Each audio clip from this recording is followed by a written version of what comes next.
Mən Məmmədli Kənan. Mən də Məmmədovuram. Biz Beynəlxalq Stimul Azərbaycan Sot 2025 İnnovasiya və Sahibkarlıq kateqoriyasını təqdim edirik.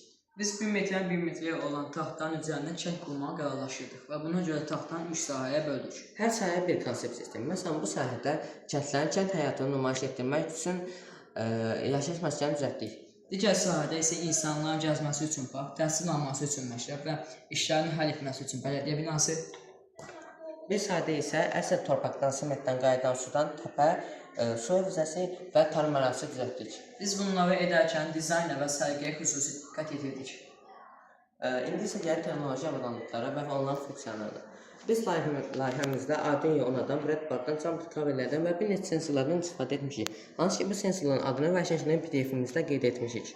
Bir neçə Arduino olduğu üçün hər bir fərqli funksiyaları yerinə yetirir. Məsələn, bu Arduino. Bu Arduino torpaq sensoru ilə işlədilir. Yəni ki, Arduino IDE proqramına yazılmış kodu plataya köçürtdük və bu sahədə Arduino platası sensoru idarə edir. Torpağın nəmi olmasını və ya quru olmasını LCD ekrana gətirib əks etdirir. Bu sahədə insanlar torpağın yanına getmədən quru və yaxud nəm olmasını öyrənə bilirlər. Digər Arduino'da isə biz yenə sensorlardan istifadə etmişik, amma bu səfər sensorları kanala qoymuşuq.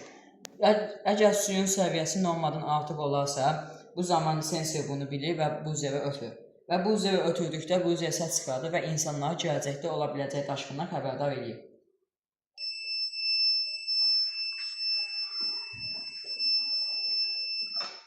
İndi isə gələk 3-cü Arduino'ya. Burada qaz sensoru qoşulur. Qaz sensoru nə iş görür? Hazırda əgər hər hansı bir qaz, yanğın ola bilmə ehtimalı varsa, Arduino'ya yazdığımız kod sensor vasitəsilə bunu hiss edir və buzzer, yəni ki, zil səs almağa başlayır və insanları yanğın ola biləcəyindən xəbərdar edirlər.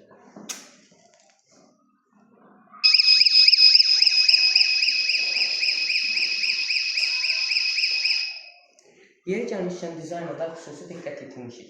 Burada toyuqlarımız, cücələrimiz, insanlarımız var və eyni zamanda da tarlamıza külək turbinləri yerləşdirmişik. Və bundan hamısını biz məşəlimizdə olan Tinkercaddan çapmışıq.